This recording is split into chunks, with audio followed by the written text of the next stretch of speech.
Certaines routes de montagne peuvent-elles se retrouver fermées pour toujours? Avec le dérèglement climatique, de nombreux éboulements se produisent. Alors le département de l'Isère a lancé une étude inédite pour analyser la vulnérabilité de ces axes. Prends un café, je t'explique.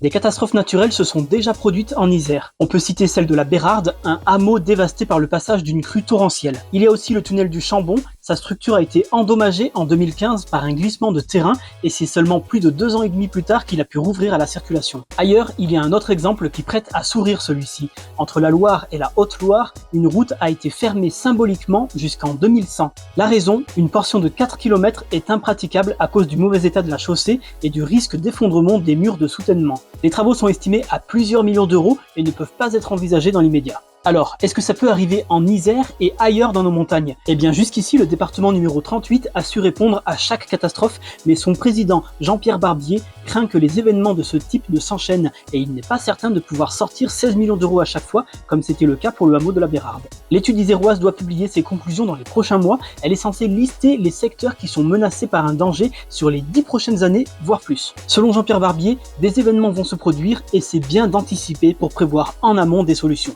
Et toi, tu penses que cette étude doit être menée dans tous les départements où se trouvent des routes de montagne?